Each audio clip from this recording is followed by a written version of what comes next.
This video contains news and analysis related to a recent terror attack in Kashmir. The content may include sensitive visuals and discussions that could be distressing to some viewers. Viewer discretion is advised. We strongly condemn all forms of violence and terrorism. The purpose of the content is solely to inform and create awareness based on verified reports. Top quality और consistent performance के लिए सिर्फ silver pump नाम याद रखना।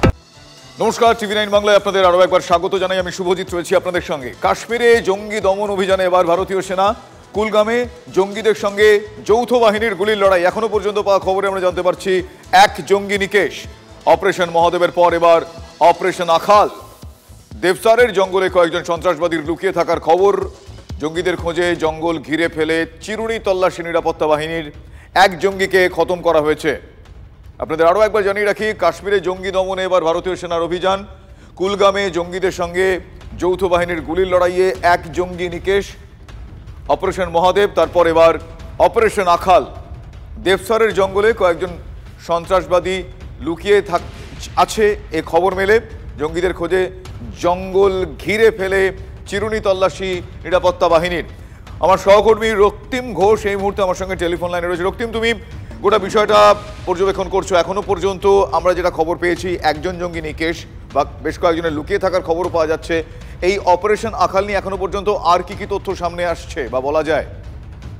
দেখো, এই operation Akhal ইতিমধ্যে কিন্তু একটা সাফল্য পেয়ে গিয়েছে। হ্যারিস নাজির, যে লস্কর তৈবার কমান্ডেন্ট, সে কিন্তু ইতিমধ্যে তাকে নিকেশ করা সম্ভব হয়েছে এই অপারেশন আখালের মাধ্যমে। গত 2023 সালে 24শে জুন লস্কর তৈবাতে এই হ্যারিস নাজির যোগ দিয়েছেন এবং হ্যারিস নাজির বাড়ি হচ্ছে কাচিপোড়া, যে কাচিপোড়া পেহেলগাঁও জেলার মধ্যে, জম্মু কাশ্মীর পেহেলগাঁও জেলায় অন্তর্ভুক্ত। অর্থাৎ যেই পেহেলগাঁওয়ে এতদিন সংবাদের শিরোনামে ছিল, সেই পেহেলগাঁও জেলারই কাচিপোড়ায় কিন্তু এই হ্যারিস নাজিরের বাড়ি। এখনো পর্যন্ত এই পর্যন্ত ইনফরমেশন পাওয়া গেছে এবং এখনো পর্যন্ত অপারেশন আখাল শেষ হয়নি। এখনো কিন্তু জঙ্গিদের অভিযান চলছে। ধন্যবাদ রক্তিম। অপারেশন আখাল, এখনো পর্যন্ত এক জঙ্গি নিকেশ হয়েছে বলে জানতে পারা যাচ্ছে। জম্মু কাশ্মীরে জঙ্গি দমন অভিযানে ভারতীয় সেনা কুলগামে জঙ্গিদের সঙ্গে গুলির লড়াই। অপারেশন মহাদেবের পর এবার অপারেশন আখাল। অপারেশন আখালের শুরুতেই সাফল্য বলা যেতে পারে। জঙ্গিদের খোঁজে জঙ্গল ঘিরে ফেলে চিরুনি তল্লাশি চলছে নিরাপত্তা বাহিনীর। ইতিমধ্যে লস্কর-ই তয়বার এক গুরুত্বপূর্ণ দুষ্কৃতী, তাকে খতম করা গিয়েছে। বেশ কয়েকজনের লুকিয়ে থাকার খবর পাওয়া যাচ্ছে। দেবসারের জঙ্গলে বেশ কয়েকজন সন্ত্রাসবাদী লুকিয়ে রয়েছে বলে খবর পাওয়া যাচ্ছে। সেই মতো তল্লাশি চলছে। তল্লাশি বললে কম বলা হবে, তার কারণ এক প্রকার চিরুনি তল্লাশি চলছে। কাশ্মীরে জঙ্গি দমনের অভিযানে এবার ভারতীয় সেনার জোর কদমে অপারেশন আখাল। শুরুতেই অপারেশন আখালের সাফল্য সামনে আসছে।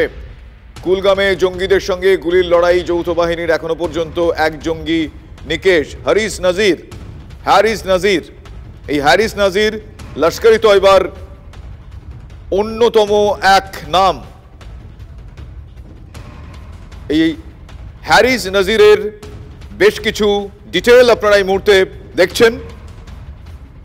তাকে, এই লস্কর-ই তয়বার জঙ্গি হ্যারিস নাজিরকে নিকেশ করা গিয়েছে। অপারেশন মহাদেবের পর অপারেশন আখাল। দেবসারের জঙ্গলে কয়েকজন সন্ত্রাসবাদী লুকিয়ে রয়েছে বলে খবর পাওয়া যায় এবং তারপর জঙ্গিদের খোঁজে জঙ্গল ঘিরে ফেলে চিরুনি তল্লাশি চলছে নিরাপত্তা বাহিনীর। ইতিমধ্যেই এক জঙ্গিকে খতম করা হয়েছে। আপনাদের আরো একবার জানাবো, তার নাম হ্যারিস নাজির। বিমানের সহযাত্রীকে চড় মারার অভিযোগে গ্রেফতার এক। মুম্বাই থেকে কলকাতাগামী ইন্ডিগো বিমানে ঘটনা এটি। ধৃত ব্যক্তির নাম হাফিজুর রহমান।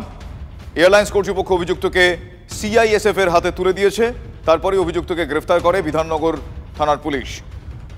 রঞ্জিত আমার সহকর্মী এই মুহূর্তে আমার সঙ্গে টেলিফোন লাইনে রয়েছে। রঞ্জিত, কি হয়েছে, মানে এই ধরনের ঘটনা কি জানা যাচ্ছে?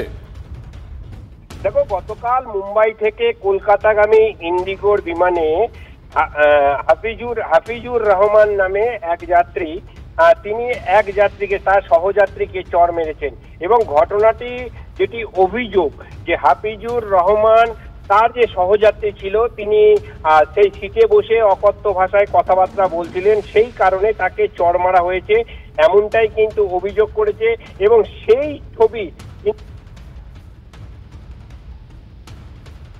এবং সেই ঘটনায় কিন্তু হাফিজুরকে গ্রেপ্তার করে নেতাজি সুভাষচন্দ্র আন্তর্জাতিক বিমানবন্দর থানা, এবং তাকে কিন্তু সেই অর্থাৎ নেতাজি বিমানবন্দর থানা থেকেই তাকে কিন্তু জামিন দেওয়া হয় এবং গতকালই তার জামিন হয়েছে, এমনটাই কিন্তু পুলিশ সূত্র মারফত আমরা জানতে পারছি। বেশ রঞ্জিত, তুমি আমার সঙ্গে থাকো, তোমার কাছে আরো একটা বিষয় আমার জানা আছে, আমরা আরো একটা খবর দর্শকদের জানাবো, তারপর আমার সহকর্মী রঞ্জিতের কাছ থেকে জানবো। কলকাতা বিমানবন্দরের টার্মিনালের কাঁচ ভেঙে বাইরে বেরোনোর চেষ্টা এক বাংলাদেশি যুবককে এয়ারপোর্ট থানার পুলিশ গ্রেফতার করেছে। শুক্রবার দুপুরে ইন্ডিগোর বিমানে সিঙ্গাপুর থেকে কলকাতায় আসে বাংলাদেশি যুবক, যার নাম মোহাম্মদ আশরাফুল। হঠাৎ করেই লাউঞ্জের কাঁচ ভেঙে বিমানবন্দরের বাইরে যাওয়ার চেষ্টা করে সে।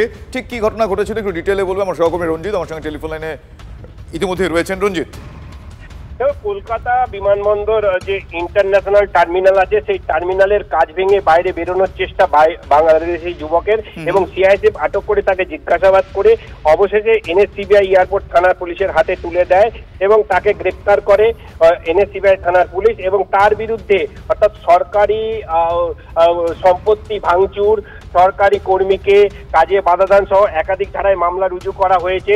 এবং শুক্রবার দুপুরে ইন্ডিগোর বিমানে সিঙ্গাপুর থেকে কলকাতায় আসেন বছর 25-এর এই বাংলাদেশি যুবক মোহাম্মদ আশরাফুল, এবং কলকাতা থেকে তার ঢাকায় যাওয়ার কথা ছিল, এবং সূত্রের খবর তিনি ইন্টারন্যাশনাল যে টার্মিনাল ট্রানজিট যে লাউঞ্জ আছে সেই লাউঞ্জে বসেছিলেন। হঠাৎ করে কিন্তু লাউঞ্জের কাজ ভাঙতে শুরু করেন।